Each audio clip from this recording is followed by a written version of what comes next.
Vous écoutez le journal d'Iggy, chapitre 11. Existe-t-il un pony blues ? Tous les 15 jours, je publie un nouvel extrait de mon carnet de bord pour partager avec vous et avec le plus d'objectivité possible mon aventure avec Iggy. Le but, s'entraider entre gardiens et arriver à se poser les bonnes questions. Aujourd'hui, je vous propose un nouvel épisode interview, aux côtés de Solène, psychologue et cavalière. Ensemble, nous allons parler d'un sujet peu évoqué encore, la déprime post-arrivée de votre cheval dans votre vie.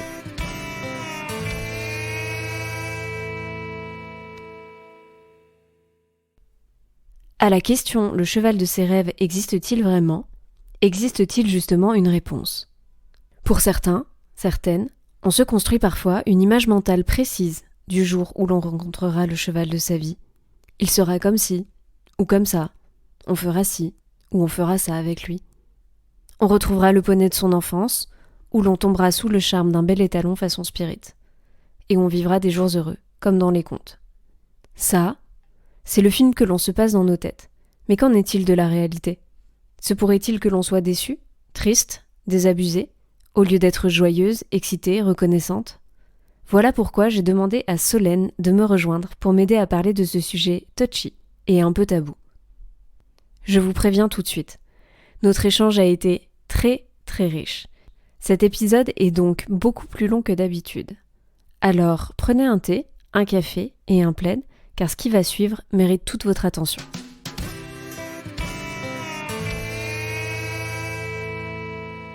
Alors, on recommence. 1, 2, 3.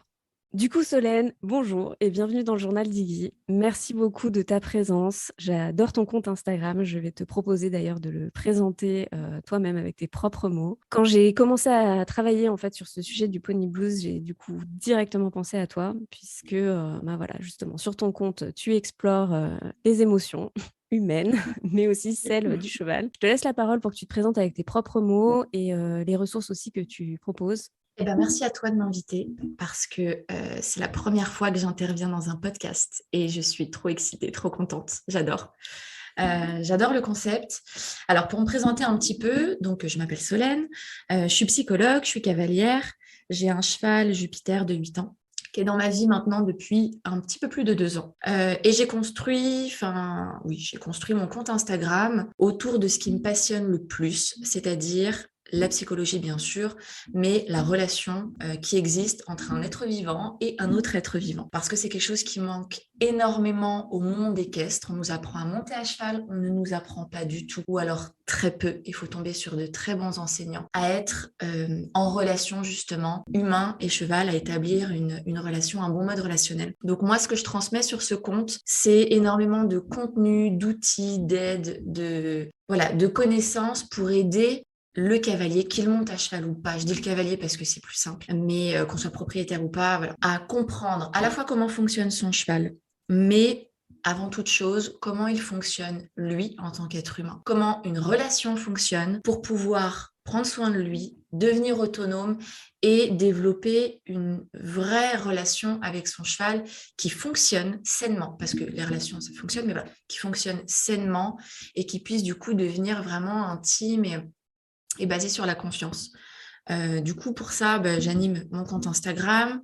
J'ai monté des ressources type un e-book pour apprendre à gérer sa peur de cavalier, une formation pour apprendre les grandes bases en gestion émotionnelle, pour apprendre à être un cavalier qui connaît, comprend et régule ses émotions de manière à ce que ça n'impacte pas son cheval, ou en tout cas à pouvoir utiliser ses émotions pour que ça serve à la relation et pas que ça la contraigne. Puis une newsletter, là, depuis peu. En fait, la newsletter, ça me permet d'aller quand même un peu plus en profondeur que sur les posts Instagram où je suis très vite limitée. Et puis plein d'autres projets à venir que je suis en train de travailler de manière, non, pas acharnée encore, mais voilà, je m'y mets vraiment de manière concrète et je voudrais sortir, en tout cas proposer un accompagnement pour la rentrée de septembre. Donc, Ok, gros teasing du coup.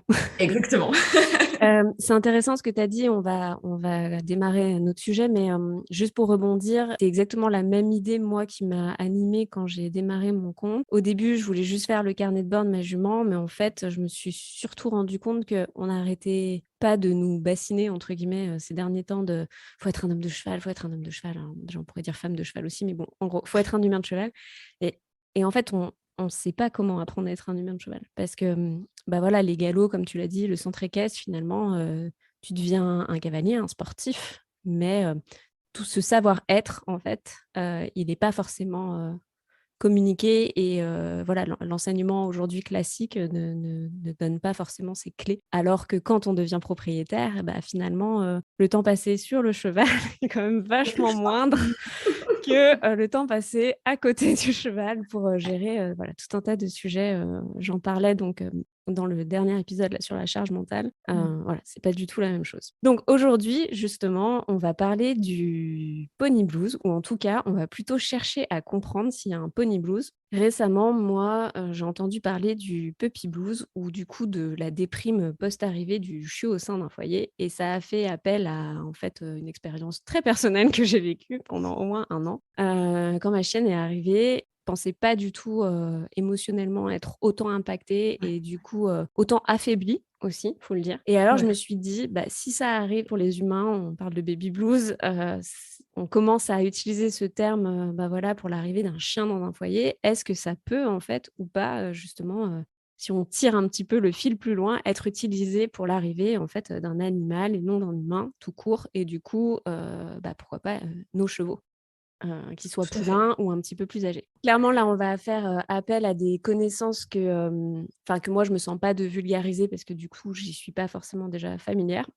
Quand je sens que ça dépasse mes compétences d'aller fouiller un sujet, d'être capable de le raconter sans dire de bêtises, d'aller plutôt chercher des gens pros qui vont pouvoir m'aider en fait à en parler. Du coup, ma première question, bah, en fait, je pense que ce serait bien si tu pouvais nous réexpliquer quand même c'est quoi Ouais, le ouais, ouais. principe du baby blues qu'on a du coup ensuite Mm. transcrit en puppy blues et qu'on pourrait peut-être ou pas du coup transcrire en pony blues pour que tout le monde sache déjà de quoi on parle en fait. Un petit point, parce que tu disais, tu vois, que ce serait pas mal d'avoir un regard professionnel là-dessus. Il faut savoir que comme il n'y a rien sur le pony blues, ça va être un regard, ok, avec ma casquette psy, avec ma casquette de, de partenaire de vie avec mon cheval et mon chien, puisque j'ai aussi un chien d'un an et demi. Ça va être, voilà, moi, mon regard sur la question, apprendre avec les pincettes qu'il faut prendre. Et si parmi les personnes qui nous écoutent, certaines ont envie de creuser le sujet et de mener des études, banco, allez-y, on attend que ça. Oui, c'est important de préciser, pour l'instant il n'y a pas du tout d'études qui ont été Ouais. menées là-dessus. Prendre le point de départ du baby blues, puisqu'en effet, je pense que ça part vraiment de là. Le baby blues, c'est quelque chose qui est tout à fait normal, c'est une réaction adaptative de la maman qui survient dans les heures, jours qui viennent après l'accouchement du petit, enfin de son bébé, qui est lié à un phénomène qui est aussi à prendre en compte, c'est-à-dire qu'un phénomène hormonal. Ok, il y a le bouleversement psychologique, les repères qui changent, la grosse fatigue. Mais voilà, il y a aussi toute la chute d'hormones, le manque de sommeil, etc., qui entrent en compte, ce qui est un petit peu différent, du coup, je trouve, du pony blues, puppy blues, etc. Il n'y a pas ce facteur-là. Maintenant, et je suis désolée, je fais un petit point de prévention parce qu'on n'en parle pas assez s'il y a des mamans, le baby blues n'est pas censé durer plus de 15 jours. Au-delà de ça, il ne faut pas rester seul. Il y a quand même un risque de dépression postpartum et vraiment, vraiment, il ne faut pas rester seul avec ça. Il faut se tourner vers les professionnels qui sont autour de vous à ce moment-là, le médecin, les sages-femmes. Il ne faut pas rester seul avec ça. Donc voilà pour le baby blues. Si on décline un petit peu au niveau du puppy blues, ce qu'on en dit en tout cas, c'est que voilà, c'est l'arrivée d'un chiot dans une famille, un foyer plutôt. De par les bouleversements que ça engendre, ça va générer des réactions chez son humain de stress, d'anxiété et un état de déprime éventuel. C'est pas le cas pour tout le monde, mais en tout cas, on se rend compte, et c'est vraiment aussi en échangeant avec toi, Fanny, que j'ai beaucoup réfléchi sur la question, que ça touchait bien plus de personnes qu'on ne le pense, sauf qu'on n'en parle pas. Ouais, c'est hyper tabou. C'est Il y hyper a, tabou voilà. parce que je pense qu'il y a le côté encore un peu trop récurrent de oh, mais c'est juste un animal. Si ça vous arrive avec votre chien, c'est pareil, faites-vous accompagner. C'est pas normal que un mois après son arrivée, vous soyez genre en déprime tous les jours, quoi. c'est qu'il y a besoin d'un accompagnement pour comprendre. Alors déjà, de chercher à comprendre pourquoi ça vous arrive et du coup, voilà, vous faire accompagner. C'est trop difficile de rester seule avec cette tristesse, en fait. Moi, il y avait une forme de tristesse profonde. On va justement creuser pourquoi la tristesse est là, mais il y avait une tristesse profonde, quoi. Ouais, ouais, totalement. Je te rejoins à 100% sur ce point-là. Un petit point peut-être sur comment ça se manifeste. Exactement, je pense que ce serait assez intéressant de voir ce qui se passe en fait pour l'humain en fait à partir de ce moment-là, que ce soit psychologiquement et parfois physiquement aussi. Et du coup, donc comme tu l'as dit, bon ben chez l'humain, avec l'humain, dans un cas de baby blues, normalement c'est pas censé durer plus de 15 jours. Enfin, ça apparaît au troisième jour et c'est pas censé durer plus de 15 jours. Le puppy blues ou du coup le pony blues, si jamais il existait, Ouais. puisque en fait aujourd'hui, comme on l'a dit, c'est pas démontré. Mais en tout cas, si on tire le fil, c'est pareil. Quand est-ce qu'il apparaît et si ça s'installe ou pas dans le temps, quoi, justement. À partir du moment, de toute façon, où il y a un état de mal-être qui arrive chez un individu, peu importe le terme qu'on lui donne, d'ici à ce qu'il y ait un diagnostic, on va dire, qui se pose, c'est qu'il y a quelque chose en tout cas qui ne va pas. Et donc, quel que soit le terme, voilà, nous, on va parler de pony blues et je pense que c'est vraiment ce qui est le plus adapté. C'est qu'il faut creuser à ce niveau-là. Comme il n'y a pas de diagnostic, bon, il n'y a pas de symptômes reconnus. Donc, moi, ma ligne de départ, ça a été ce par quoi je suis moi-même passée lorsque Jupiter est arrivé dans ma vie, donc mon cheval, et lorsque Ryu, mon chien, est arrivé dans ma vie. Avec, pourquoi est-ce que je trouve ces deux points intéressants? On est sur deux êtres qui sont différents, non pas parce que c'est un cheval et parce que c'est un chien, mais parce que l'un était adulte, enfin il l'est aujourd'hui encore, mais à 5 ans et demi, globalement, je veux dire adulte, beaucoup plus autonome qu'un petit chiot de 2 mois complètement dépendant qui vit H24 à la maison avec nous.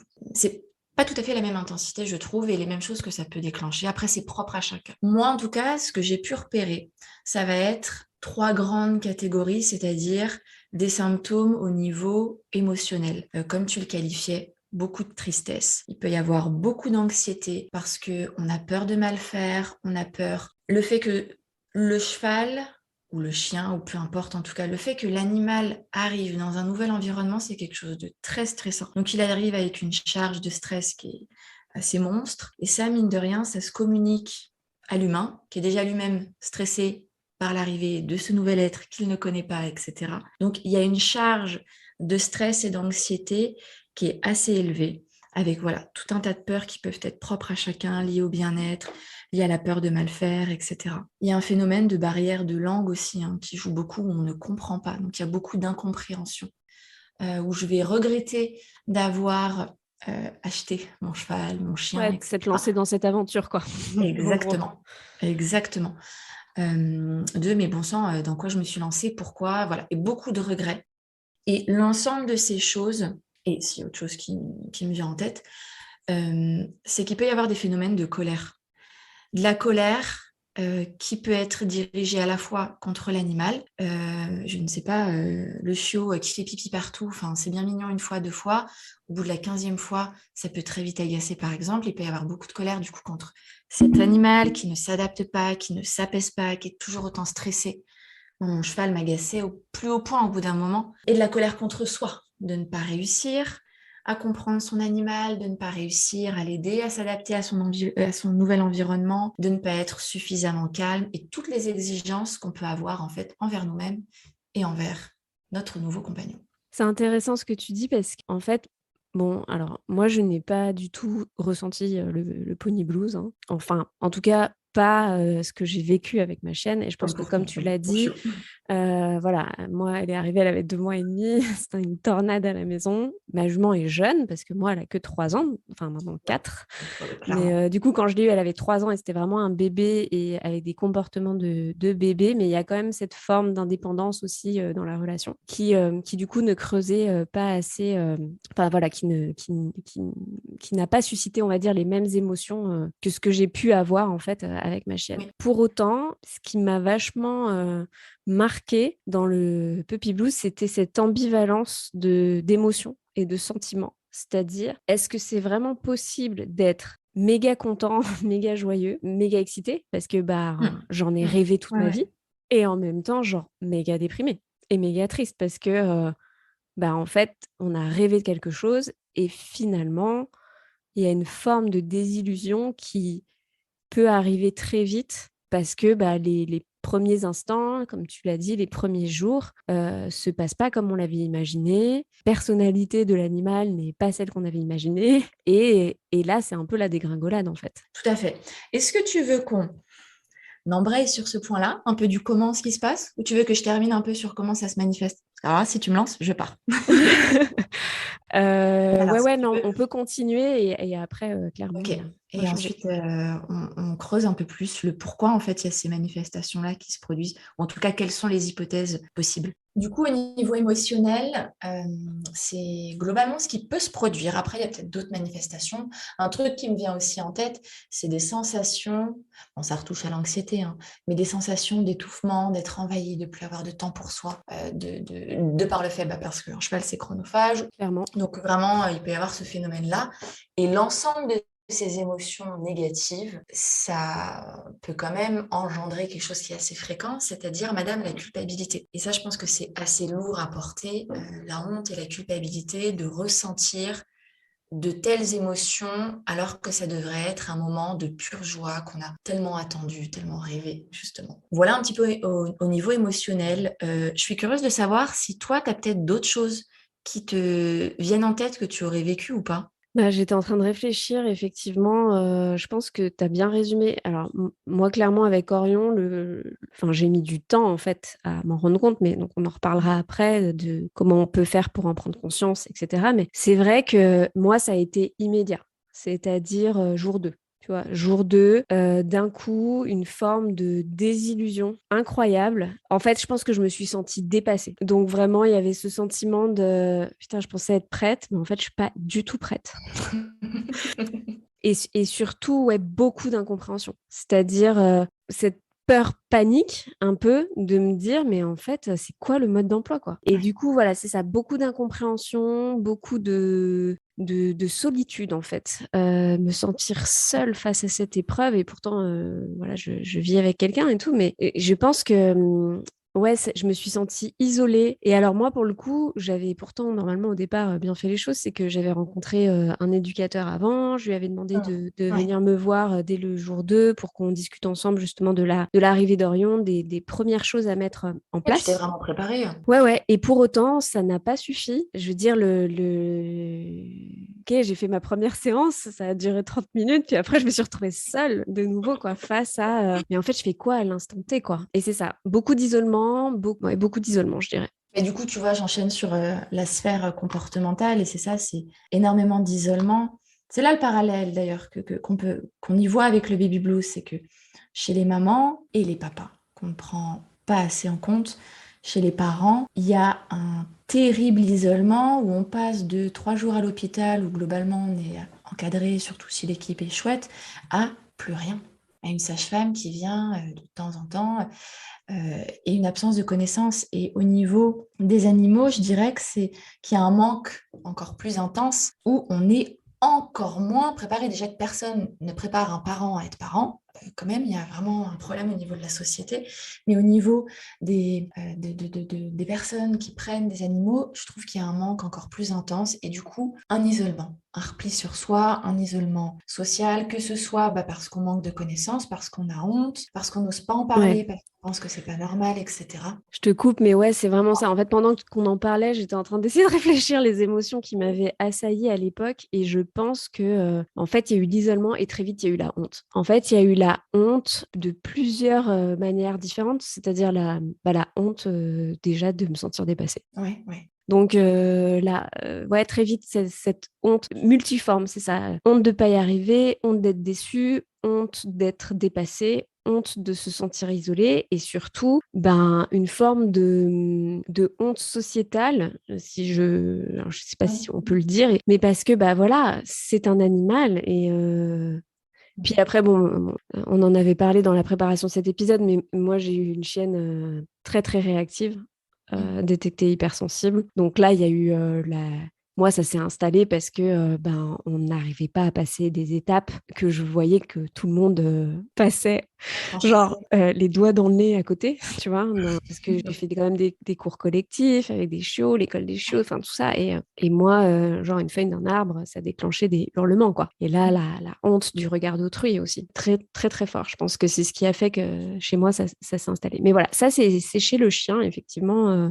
Après, chez le cheval, je pense qu'il peut y avoir les mêmes mécanismes, mais tout à fait, probablement, parce qu'en de fait, honte et d'isolement, en fait, hein. mais oui, parce qu'en fait, c'est une réaction de l'humain, pas de l'animal. Donc le point commun, que ce soit un pony blues, un baby blues, le point commun, c'est l'humain. Et les réactions sont, comment dire, sont celles de l'humain, Ouais. quel que soit en fait l'individu qui est face à lui. Ouais, et c'est ce qu'on disait, tu disais, enfin, pour enchaîner, on parlait beaucoup là du puppy blues, mais dans le cas du pony blues, on en a parlé juste avant, il y a le manque de préparation qui est énorme. C'est-à-dire que, en fait, si on n'a pas grandi avec les chevaux, enfin, dans une famille où on vit au quotidien avec, etc., finalement, bah, même si ça fait 15 ans qu'on monte en santé équestre et qu'on a fait des stages à droite à gauche, il y a quand même ce truc de probablement avoir toujours eu une tierce personne aussi dans la relation qui encadre. Et la perte brutale de cette tierce personne qui encadre, elle est vecteur pour moi, de stress, en fait. Enfin, elle est potentiellement Ouais,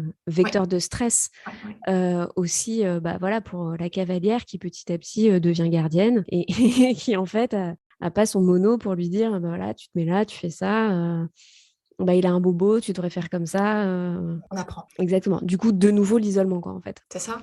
Et la comparaison aux autres dont tu parlais peut aussi amener à des phénomènes de figement, c'est-à-dire que quand l'inquiétude est trop intense, on va dire que les émotions négatives sont trop intenses, ça peut vraiment nous amener à réagir sur un mode figé où on n'arrive pas à aller vers l'autre, à aller demander des conseils, à rebondir. On fige en fait. Et ça, c'est une des réactions, je pense, qui peut aussi survenir. Il y a les crises de larmes, bien sûr. Le fait de pleurer, le fait d'avoir, même de manière plus intense, des crises d'angoisse, attaques de panique, quel que soit comment on les appelle. C'est voilà, ces moments où au début, ça implose, puis ça explose, quoi. C'est des réactions, en fait, comportementales, corporelles, de tout ce qui se passe à l'intérieur qui, à un moment donné, soit sort, soit ne sort pas et reste figé à l'intérieur. Mais je pense aussi que ça peut être, comment dire, ça peut toucher aussi le sommeil, l'alimentation si l'anxiété est très intense. Moi, je sais que pendant les 15 jours où mon cheval est arrivé dans ma vie, mon alimentation a changé. Moi, quand je suis très stressée, comment dire, ça m'en coupe l'appétit. Hmm. Et ça, c'est des phénomènes de stress, en fait. Donc, on va un peu Hmm. moins bien dormir, on va moins manger ou plus manger. Après, pareil, c'est propre à chacun. On va beaucoup plus ruminer.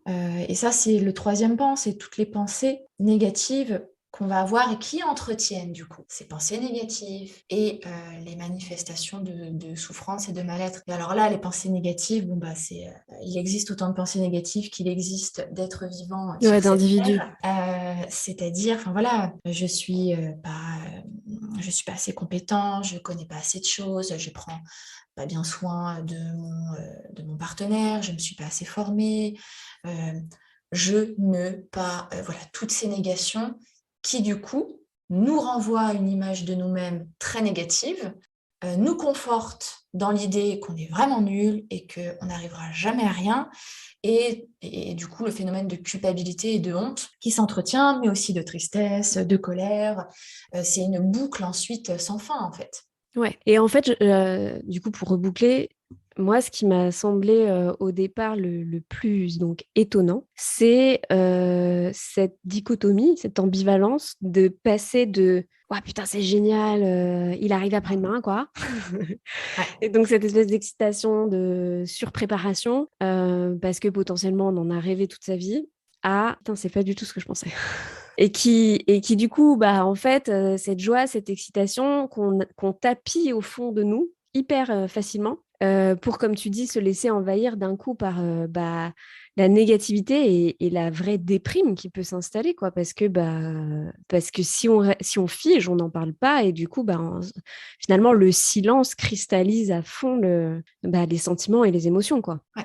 Et aggrave du coup les phénomènes de stress et comment dire les mauvaises habitudes. Voilà, on va dire les mauvaises habitudes parce que comme on va pas oser aller demander de l'aide, trouver du soutien, parce que bah, ça peut voilà, être une preuve de faiblesse ou quelles que soient les raisons, on ne va pas intervenir suffisamment tôt dans des habitudes comportementales de l'animal ou interactionnelles qui devraient être prises le plus tôt possible pour justement éviter, que ça s'ancre et puis que ça pourrisse la relation, très concrètement. Et du coup, c'est très problématique, non pas parce que ça fait de nous un mauvais gardien, mais juste parce que c'est la relation qui en paye le prix, en fait. Et c'est des conséquences qui peuvent être assez lourdes, et compliquées des fois à rattraper, à réparer. De toute façon, on s'inspire forcément de ce qu'on a vécu.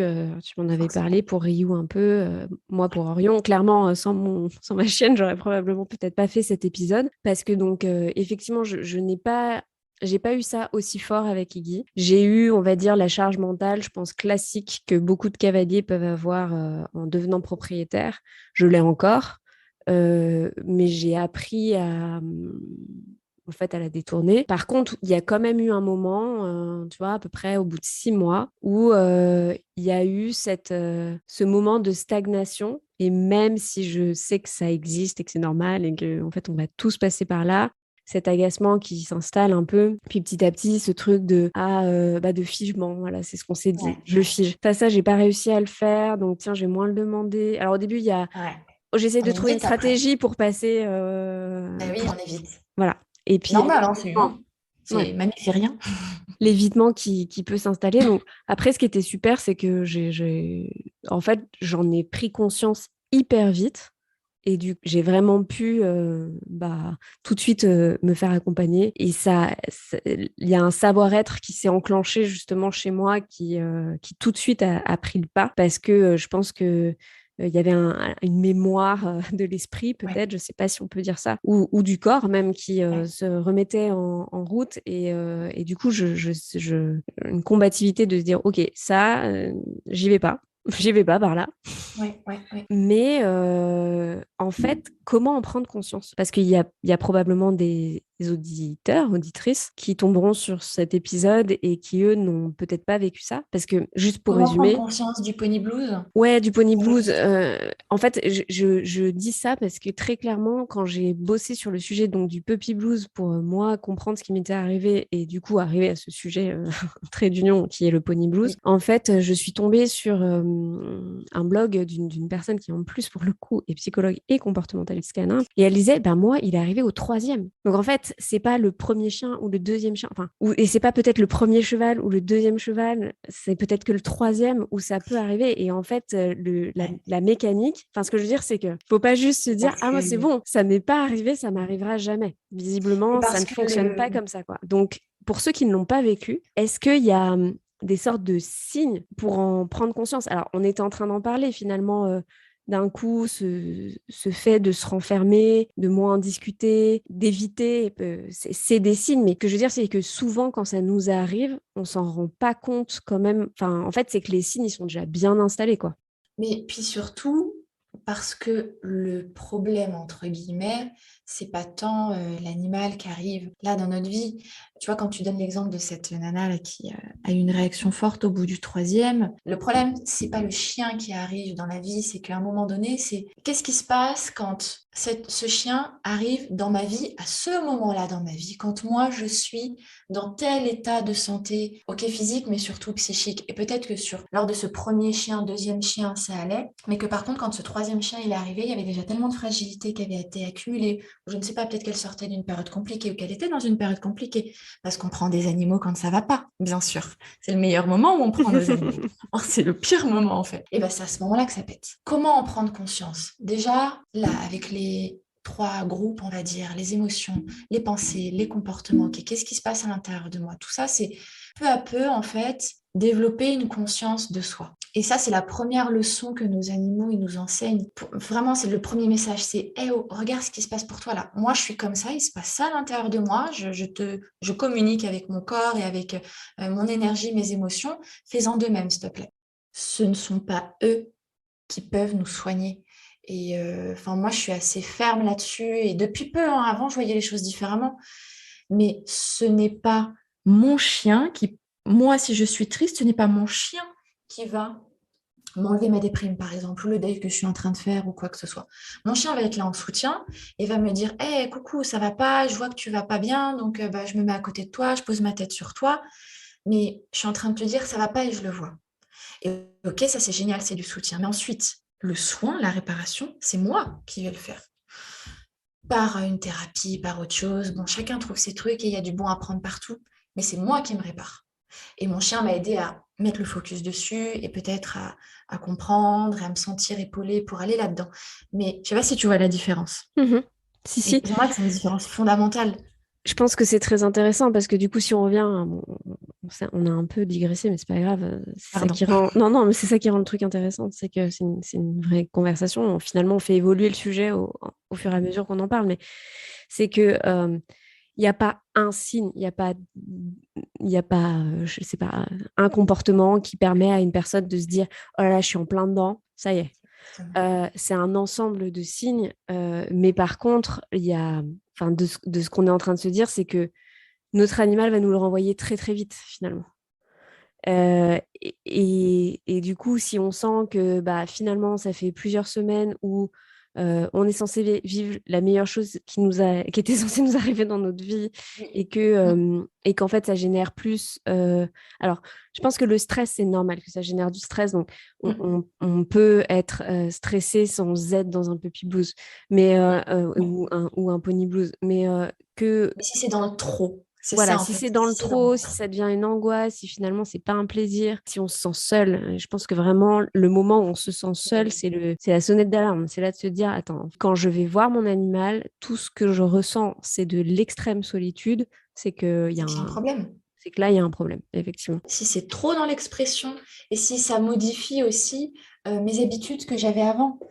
Si avant j'avais... Oui, bien sûr, il y a un quotidien qui change parce que maintenant il y a un autre être vivant, mais je veux dire, si ça change, globalement, ce qui me faisait du bien avant, que là aujourd'hui ça ne me fait plus du bien, ou que je ne vais plus voir mes copains comme j'y allais avant, Ouais, j'ai plus envie etc. d'aller boire un verre, par exemple, c'est que ça va Exactement. pas. Ouais, et là, c'est enfin, sonnette d'alarme, il faut bien la tirer, quoi. Il y a quelque Ouais. chose vraiment qui ne va pas. Du coup, donc voilà, ça c'est les principaux signaux. Il y a quelque chose dans la naissance de ma relation qui est en train de partir un peu en vrille. Je suis pas en maîtrise. Pour ne pas le renforcer, en fait, c'est vraiment de se dire, ben, j'en prends conscience, j'essaie de pas avoir honte, c'est pas grave, et j'essaie de trouver la bonne personne pour m'en sortir. Chacun a une histoire différente et finalement, c'est bien un accompagnement pro. Ça peut être une séance qui nous ouvre les yeux sur justement Mm. bah, quelque chose qu'on n'arrive pas à lire. Je pense qu'en fait, c'est surtout une séance plutôt pour travailler sur soi, hein, mais même avec un comportementaliste, par exemple, c'est intéressant parce que c'est vrai Oui, que, oui, oui. ou des personnes qui sont vraiment sur l'approche bilan relationnel, ce genre de choses, parce que en fait, déjà, ils vont pas chercher à diminuer l'émotion qui nous traverse, ou alors s'ils le font, fuyez. Oui. Moi, Mais c'est en mon conseil. lumière. Voilà.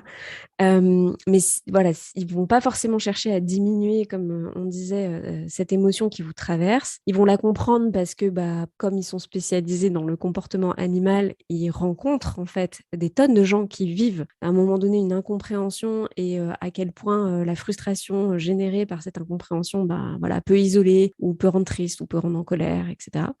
Et puis surtout, en fait, c'est une vraie écoute active qui normalement est censée pouvoir donner quelques clés de ce début de savoir-être dont on parlait, quoi. Finalement, c'est un moment de vie dans lequel la situation arrive et l'animal arrive, qui chamboule tout et qui révèle un autre travail peut-être à commencer aussi. Ça marche sous... On parle de pont d'affect dans le milieu du psychocorporel, on va dire. C'est-à-dire que l'émotion que là, je suis en train de ressentir voilà, avec l'arrivée de mon animal, de mon cheval, mon chien, peu importe, l'émotion et les sensations, forcément, du coup, font écho. Alors, on ne le voit pas, du coup, puisqu'il n'y a pas de visuel là, mais font écho directement à des événements de vie où j'ai ressenti exactement la même chose. Ça peut être une situation qui n'a rien à voir. Parce que surtout, si en plus c'est la première fois qu'on reçoit un animal chez soi, voilà, ça n'a rien à voir sur le plan rationnel, mais au niveau corporel, on est sur quelque chose qui est en tricoté. Hein, donc, si je tire d'un coup, il y a des nœuds, mais qui en fait est lié. Et donc, en effet, il faut se faire accompagner pour enlever ce nœud, tirer ce fil peu à peu pour qu'il n'y ait plus de trucs qui coincent et que justement, ces moments-là d'aujourd'hui que je vis ne viennent plus réactiver des choses du passé qui n'ont en plus de ça rien à voir. Enfin, c'est le passé, c'est terminé. Quand on vit ça, il faut en parler aux personnes de confiance qui sont en capacité déjà de nous soutenir émotionnellement et socialement, d'entendre ce qu'on vit. Mais ça ne veut pas dire que ce sont elles qui vont pouvoir nous aider. Et ça, il faut en effet se tourner vers les personnes compétentes. Un comportementaliste, c'est fondamental. Une personne calée, un psy, enfin, pour moi, c'est la base. Ou en tout cas, vraiment bien regarder sa formation, c'est le minima. Voilà, quelqu'un qui soit vraiment formé et calé pour accompagner l'humain. C'est une double prise en charge en quelque sorte. Mm. Plus ou moins longue, certainement plus longue pour l'humain que pour l'animal. Pour moi, c'est vraiment les réflexes premiers à avoir quand on voit que ça va pas. Ouais. En fait, l'animal révèle en fait finalement un mal-être qui était là parfois avant. Donc, il y a bien deux questions à se poser. C'est est-ce que mon pony blues, il arrive parce que moi, je traverse une période difficile et en fait, il la met en lumière. Et dans ce cas-là, c'est bien le travail de l'humain sur lequel il faut partir. Ou est-ce que c'est vraiment parce qu'il y a une difficulté de l'animal à s'adapter à son nouvel environnement, parce qu'il y a eu un passé qu'on ne connaît pas, qui du coup met l'humain en difficulté et qui du coup engendre derrière la tristesse, enfin l'émotion forte, quelle qu'elle soit, que ce soit la tristesse, la colère, la frustration, etc. Et donc en fonction des différents schémas, justement, bah voilà, savoir si c'est de soi qu'on doit s'occuper ou si Les c'est deux. vraiment, ouais, probablement des deux, ça c'est sûr. Mais ce que je C'est veux dire, pas. c'est que parfois le comportementaliste en 2 séances, c'est fini parce qu'en fait, c'est Oui. pas ça le fond du problème en fait. Le Mais comportement qui ça, on le juge que. voit. Ça, on le voit quand, en tant qu'être humain, on est stable émotionnellement face à ce que rencontre notre animal. Si tu veux, forcément, ça nous fait enchaîner un peu sur le pourquoi. Pourquoi est-ce qu'on s'active de la sorte quand nos animaux entrent dans notre vie? Pourquoi il y a tel phénomène émotionnel voilà, tel phénomène de pony blues, de puppy blues? Euh, Ce sont moi mes hypothèses. On en a discuté hein, quand on s'est fait la préparation. Ce sont mes hypothèses. Encore une fois, il y en a peut-être d'autres, mais je trouve qu'elles sont intéressantes et qu'elles ont du sens. Je pense qu'il y a un premier phénomène de surface et un phénomène un peu plus profond, peut-être qui vont parler à ceux qui sont touchés vraiment beaucoup plus profondément, de manière plus intense, dans le temps, etc. Le premier phénomène, c'est celui dont tu parlais tout à l'heure, c'est ce deuil en fait qui s'opère entre toute cette phase qui a pu durer des années quand on a rêvé d'avoir un cheval. euh, voilà, on est dans une idéalisation, on rêve vraiment ce partenaire qui va entrer dans notre vie, la vie qu'on va avoir, cette relation incroyable et toutes ces choses incroyables qu'on va faire ensemble. Et bam, la réalité. Et là, il y a un vrai choc. En tout cas, il peut y avoir un vrai choc intense. Et c'est tout un travail de deuil qui s'amorce à faire pour, oui, ok, c'est cool, tout ce qu'on a rêvé, mais là maintenant, comment dire, faire avec la réalité et le cheval, son tempérament, son comportement, etc., qu'on a face à nous. Et pour moi, c'est un vrai phénomène de deuil, je trouve, dans tout ce qu'on peut traverser, de faire une croix. Voilà, parfois même sur certains rêves qu'on avait, je ne sais pas, des fois on veut faire, j'en sais rien, on a rêvé d'avoir un cheval. Ok, moi, je voulais me faire des randonnées à n'en plus finir avec mon cheval. Aujourd'hui, je suis encore en train de travailler à sortir seule, bon, parce que je ne l'avais pas fait depuis longtemps. Mais en tout cas, j'ai découvert que mon cheval, Je vois lui, qu'on il a le avait même rêve. peur dehors. Et Ouais, moi oups, aussi. voilà. Je vois ce rêve-là. Mais c'est marrant, j'en ai conscience. Donc, du coup, je le vis moins mal. Moi, le vrai rêve et le deuil que j'ai eu à faire, c'était me poser en plein milieu de l'herbe Ouais. avec un bouquin et mon petit chien trop content à côté. Oui. Mm. Et ça ne s'est Et- pas produit. Bah, ça commence, mais voilà, ça fait 3 ans Ça et demi qu'on commence. travaille. Bah ouais. Voilà. Et après, donc, c'est hyper intéressant ce que tu dis sur le deuil. Et juste pour faire une petite aparté, parce que quand j'ai commencé à réfléchir au sujet, euh, j'étais entourée de personnes qui ont en fait retrouvé leur demi-pension de quand elles étaient ados. Oui. Oui. Et là, waouh! Là, en fait, quelques années passées loin du cheval, avec tout un tas d'événements de vie, Ouais. pour elles comme pour lui, qu'elles n'ont pas vu, et se retrouver face à, en fait, du coup, un être différent, marqué par la vie, en fait. Et là, c'est pareil, il y a quand même Enfin, je pense que ça peut être intéressant de mentionner parce que je pense que pas mal de personnes ont un peu ce rêve de... Moi, je l'ai aussi, hein. C'est-à-dire que j'aurais aimé acheter mon cheval de DP. Oui. Euh, et dans un coin de ma tête, je me dis, ouais, je serais pas contre le récupérer à sa retraite, en ayant conscience qu'on ne retrouvera pas ce qu'on a forcément connu, en fait, pile poil. Tout à fait. Mm. D'où Ah le oui, c'est deuil. clair. Et voilà, je pense que ça, c'est quand même un phénomène qui est majeur de deuil à faire, en fait, au niveau de nos attentes, de ce rêve, de ces rêves qu'on a, de nos attentes. Et oui, voilà, il faut pas concevoir, c'est pas le bon terme, mais il faut composer, voilà, c'était ça que je cherchais. Il faut composer avec cet être vivant qui ne nous connaît pas, n'a pas envie de faire ce qu'on lui propose. Lui, son rêve, c'était certainement pas de prendre un vent pendant des heures pour arriver chez nous, de changer de près, enfin voilà. Il faut composer avec ça. Et ça, c'est un travail à faire sur soi. Un travail à faire aussi, oui, au niveau comportemental, avec des personnes qualifiées pour gérer les impacts que ça a. Au niveau du comportement du cheval, bien sûr. Pour moi, c'est un doublon. Voilà, on en revient à la même chose, hein, C'est le qui est doublé gagnant. nécessaire. Exactement. Mais le travail de deuil, il est à faire sur soi. Le dessous de l'iceberg qui se passe et qui s'active quand on a un autre être vivant qui entre dans nos vies, c'est que ça vient bouleverser, enfin en tout cas ça vient toucher, activer notre système d'attachement. Et là, il faut que j'explique un peu ce que c'est parce que c'est pas forcément connu et compréhensible du coup de tous. C'est un phénomène à l'intérieur de soi qui a pour but de favoriser la proximité du petit, de l'enfant, du petit mammifère ou quoi que ce soit, avec son donneur de soins. En général, c'est sa maman, son papa, peu importe en tout cas, mais la personne qui s'occupe de l'enfant. Donc on va dire donneur de soins, ça va être le plus simple. Donc de favoriser la proximité de ce petit vers ce donneur de soins lorsque ce petit est en insécurité, fait face à un danger extérieur, qu'il soit réel ou psychique. Le danger est quand même réel, mais voilà.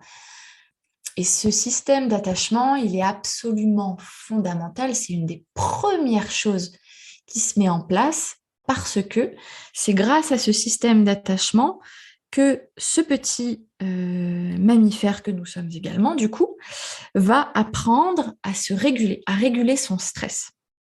Au début, il est absolument dépendant de la personne qui s'occupe de lui, du donneur de soins.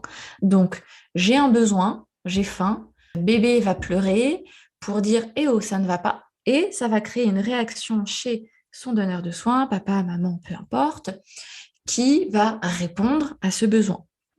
Et donc, ce bébé va s'apaiser.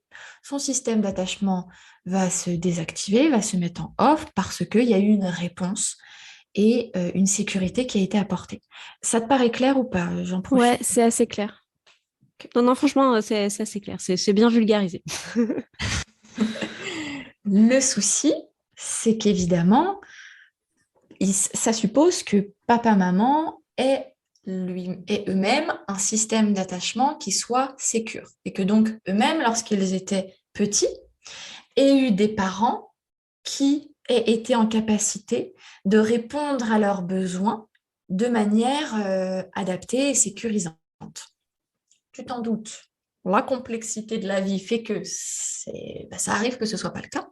Ça arrive plus fréquemment qu'on ne le pense. Et ça vient générer ce qu'on appelle des troubles de l'attachement. Et du coup, il y a une mauvaise réponse qui est apportée. Donc, mon système d'attachement continue d'être activé, le stress continue d'être produit à l'intérieur de moi et je n'apprends pas à me réguler parce que papa, maman, du coup, ne me régule pas. Du coup, si on transpose tout ça à mon cheval vient d'arriver dans ma vie, ça me bouleverse. Qu'est-ce qui se passe en fait? C'est mon système d'attachement là qui est activé. Parce que je vis quelque chose de stressant, hein, je perds mes repères. En plus, mon cheval vit du stress. Il y a une communication quand même corporelle. Donc, mon système d'attachement s'active. Si je fonctionne de manière adaptée, je vais être en capacité de tout de suite aller demander de l'aide, de chercher de la sécurité auprès de personnes adaptées, bien sûr. Et du coup, je vais être accompagnée, je vais être régulée, je vais pouvoir aussi reprendre un peu le contrôle sur ce qui se passe et m'apaiser, prendre soin de moi et résoudre en quelque sorte la situation de mal-être que moi et mon cheval, en tout cas, on rencontre. Lorsque ce n'est pas le cas, lorsque je n'ai pas un système d'attachement qui est sécure, qui est alors insécure, après il y a plusieurs gammes d'insécurité, ça va s'exprimer de manière différente, et je ne peux pas faire ça. Et je bascule du coup dans un mode où je suis en quelque sorte, mais c'est une image qui est très parlante, de nouveau un petit enfant qui a besoin que son parent, son donneur de soins, le régule. Et là, on est face à un cheval qui a besoin d'être régulé et Un un humain qui a besoin d'être humain régulé. qui a besoin d'être régulé. Et là, ça ne fonctionne pas. Là. Ça fonctionne pas. Parce que le cheval a besoin d'être régulé, c'est lui la priorité. Et c'est pour ça que c'est d'autant plus important que nous, humains, on apprenne à se réguler pour pouvoir jouer ce rôle en quelque sorte de donneur de soins. C'est même pas en quelque sorte d'ailleurs, pour jouer ce rôle de donneur de soins. Et surtout, du coup, de régulateur émotionnel de notre cheval, de notre chien, et peu importe. L'animal là, qui entre dans nos vies, il est concrètement dépendant de nos besoins.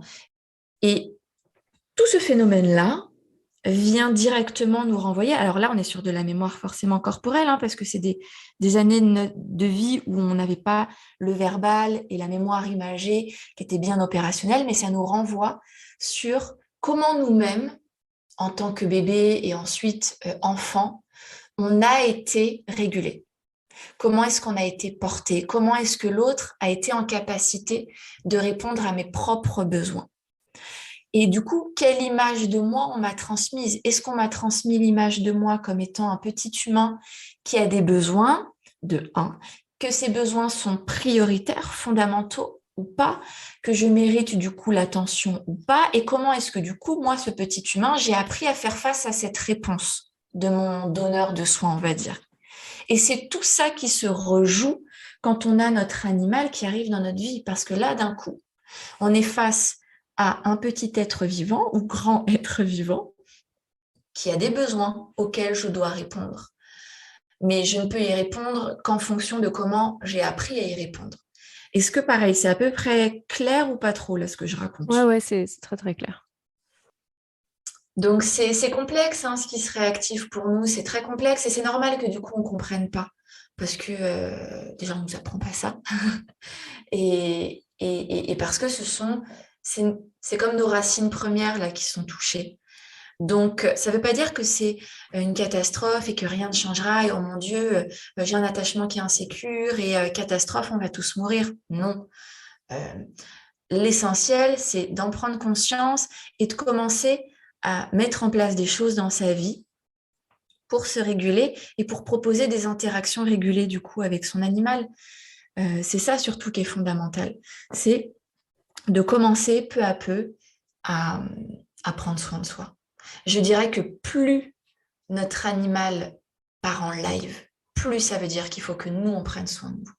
Mais vraiment, c'est de très bons indicateurs de notre Ouais. niveau d'équilibre.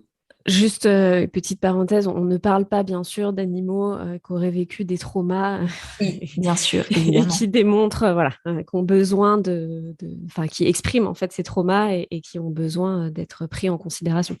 On parle juste Et de, d'animaux dont leurs besoins sont voilà, respectés à 100% du exactement. coup. Du coup, Solène, ce que je te propose pour finir, c'est effectivement de faire un rapide mot de la fin sur comment en sortir. Alors, on a déjà un petit peu parlé, effectivement, se faire aider. Mais voilà, comment sortir de cette phase? Parce qu'il faut bien le répéter, c'est une phase en fait. Si on ne le laisse pas s'installer, c'est une phase, ce n'est pas censé durer, ce n'est pas un état permanent. Voilà. Pour moi, la priorité, c'est être à l'écoute de ce qui se passe en nous pour pouvoir voir, bah tiens, avant j'étais comme ça, là aujourd'hui je suis comme ça, et de prendre conscience de ce qu'on est en train de vivre en termes d'émotions et de la manière dont ça s'exprime dans le corps. De se rapprocher de personnes de confiance, c'est fondamental. De personnes de confiance pour le soutien social et émotionnel, mais aussi de personnes de confiance, du coup, sur un plan professionnel, d'exprimer ses émotions, de ne pas les réfréner. Les larmes, elles ont besoin de couler, et ben elles coulent.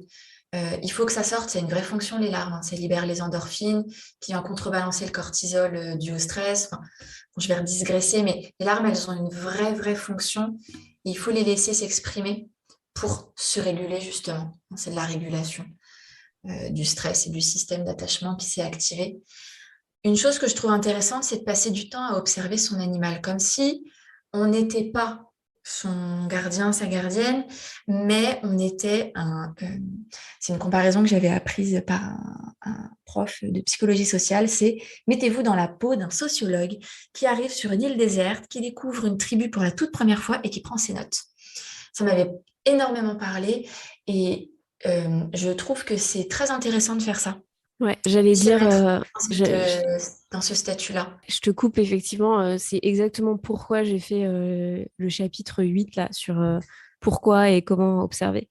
Et parce que moi, c'est ce qui a tout changé en fait. C'est de voir le monde à travers leurs yeux en fait. Ouais. Et c'est ça la relation. Hein. En fait, tu es en train de t'intéresser à ton animal, de le faire exister. Tu crées un sentiment d'existence et c'est comme ça qu'on crée du coup une relation parce qu'on est deux êtres vivants qui nous intéressons l'un à l'autre et qui interagissons. Et c'est comme ça que du coup, on comprend l'autre. On peut apprendre par cœur les signaux d'apaisement d'un chien, les expressions des oreilles d'un cheval. On n'est pas, comment dire, c'est pas un cours qu'on recrache, c'est quelque chose qui se vit et ça se vit en observant qu'est-ce qui est propre à mon cheval, dans quel contexte et c'est comme ça que j'apprends à le connaître lui plus que les chevaux et que du coup j'apprends à lire ce qu'il me dit et ce que ça tape à l'intérieur de moi, positivement, négativement, hein, et à y répondre du coup. Donc pour moi, observer son animal, c'est un moment méditatif extra. Et ben voilà, ce sera le mot de la fin. Tout à fait. Merci beaucoup Solène, c'était passionnant. Je pense qu'on aurait pu encore discuter Très longtemps. probablement toute l'après-midi sur ce sujet. Sans problème. Je remettrai bien sûr toutes les informations de ton compte en description de l'épisode pour que voilà, chaque personne puisse te joindre et te poser d'autres questions éventuellement. Avec plaisir. En plus voilà, de mes propres réseaux. Et du coup, je pense qu'on réservera une petite surprise aux auditeurs à la sortie de cet épisode. Trop chouette. Merci à toi en tout cas pour l'invitation. Ça m'a passionnée et puis j'ai passé un super moment. C'est hyper agréable d'échanger avec toi. Donc en effet, ça aurait pu durer très longtemps. Mais nos animaux savent nous rappeler qu'il faut les sortir, les nourrir. Clairement, bah merci beaucoup. C'était plaisir partagé. Très, très belle rencontre. À très vite. À très vite. J'espère que ce nouveau chapitre, sous forme de conversation longue, vous a plu. Vous pourrez retrouver en description de l'épisode tous les liens vers le compte et les ressources de Solène. Dans 15 jours, nous nous retrouverons pour un nouveau chapitre en solo. Le journal d'Iggy, c'est maintenant un podcast et une newsletter. Alors n'hésitez pas à vous inscrire pour recevoir en parallèle de chaque chapitre des informations complémentaires sur chaque thème qui sont abordés ici. Je ne pouvais pas finir sans vous remercier plus que chaleureusement de l'accueil que vous avez réservé au dernier épisode. Vos retours m'ont tous énormément touchée. C'est donc maintenant à votre tour de jouer en laissant un commentaire ou des étoiles via votre plateforme d'écoute. Sachez que les algorithmes adorent vos recommandations. Vous pouvez également, si ce n'est pas déjà fait, vous abonner et vous serez ainsi alerté de la sortie de chaque nouveau chapitre. Enfin, En partageant cet épisode à un proche ou sur vos propres réseaux sociaux, vous contribuez à votre manière à aider tous ceux et celles qui souhaitent en apprendre plus sur le quotidien aux côtés des chevaux, ou qui pourraient aussi être concernés par notre sujet du jour sans même le savoir. Si vous souhaitez discuter avec moi, n'hésitez pas à nous rejoindre sur le compte Instagram iggy.journal. Merci de votre écoute, à dans 15 jours.